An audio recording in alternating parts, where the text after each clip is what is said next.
certainly know that there are a lot of very good, very solid Christians that do come out to this event. We know that a lot of people have a very good heart at this event. Your heart's in the right place. A lot of people wanting to come out and support something that's more wholesome than most of today's secular music. I've actually attended in my younger days, when they first came out, I've attended a couple winter jams, and my heart was in the right place going to winter jam. I had nothing, no ulterior motives other than to support something that glorified God. So we know that there are a lot of good, strong, well-meaning Christians out here today. But the Bible also does tell us that when they talk about the parable of the wheat and the tares, and in the middle of the night, the enemy went and threw weeds and tares inside of in the good field.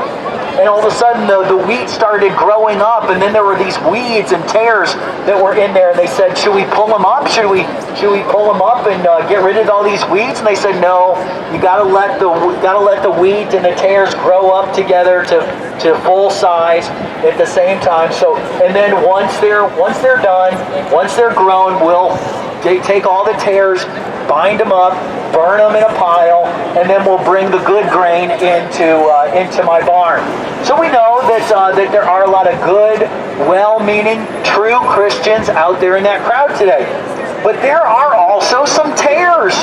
There may also be some phonies. There may also be some fake Christians.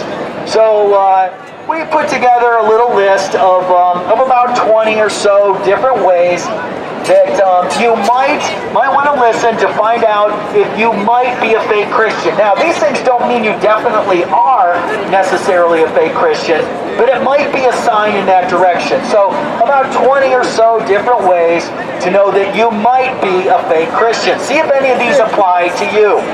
Now, if you think that it's impressive, if the only Bible verse you know, and don't even know it completely, and think it's impressive to tell people that your favorite Bible verse is John 3:16, and that's pretty much all the more Bible you've ever memorized, you might be a fake Christian. If you know all the lyrics to all the songs by people like Beyonce, Katy Perry, Lady Gaga, Drake, Sam Shepard, and whoever else is popular today, if you know all the lyrics to all their songs, you might be a fake Christian. If you can name more players on your favorite sports team than prophets in the Bible, you might be a fake Christian. If you spend more time on video games than you do reading the Bible, you might be a fake Christian. If you believe that Christians are not allowed to judge sinners, listen up. We've already experienced some of this today. If you believe that Christians are not allowed to judge sinners, you might be a fake Christian. If your Facebook or Twitter page contains more selfies than Bible verses, you might be a fake Christian. If your pastor, listen up, if your pastor is a woman, you might be a fake Christian. Yep. If you're a girl, listen up. This one, we already know this one applies to many of you. Listen up. This is a sign. If you are a girl who wears skin-tight yoga pants in public, you might be a fake Christian. Yep. Uh-oh, that one stirred him up a little bit. That's the first noise I've heard out of this crowd here. All right, so that one's a pretty telling one. We've already seen that one. We've already seen some of it. That's right. If you're a girl who wears skin-tight yoga pants in public, you might be a fake Christian. But we're equal opportunity here. If you're a guy who wears yoga pants in public, you definitely might be a fake Christian. If you have never told a gay person that their sin will lead them to hell, you very well may be a fake Christian. That's right. If you get drunk on Saturday night and think God is listening to you on Sunday morning, you might be a fake Christian. If you justify your sin by saying it's all under the blood, you might be a fake fake Christian. Let's read that one again. That one should strike a lot of you. We've heard a lot of people already defending their sin out here today. So if you justify your sin by saying it's all under the blood, you might be a fake Christian. If you think your little sinner's prayer and Bible camp will allow you to sin the rest of your life and still go to heaven, you might be a fake Christian.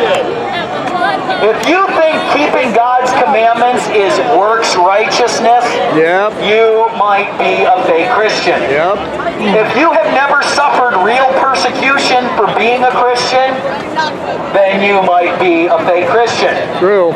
If you think waiting in a long line at Chick-fil-A or Winter Jam counts as Christian persecution, then you might be a fake Christian. True. All right, this is one for all of you Elevation Church people. Do we have any Elevation Church people out there today? Be loud and proud. This one's for all you Elevation Church people. If your church's music includes lasers, a fog machine, and a rockin' guitar solo, you might be a fake Christian. If you're hooked on porn or having sex outside of marriage, you might be a fake Christian. If you voted for Joe Biden or are pro-choice, you very well may be a fake Christian. If you consider yourself a sinner, or you say, we sin every day, you might be a fake Christian. Fake Christian alert over there. Saying you sin every day, what a shame. If you're saying you sin every day, the devil can't do any worse than that. If you claim that you sin every single day, the devil can't do any worse than that. You haven't been set free from anything if you're sinning every day. What a shame.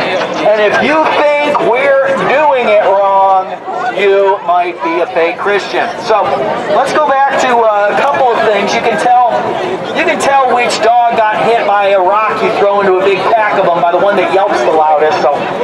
So we've definitely heard some yelping over things like you can't stop sinning and you sin every day. Let's talk a little bit about that.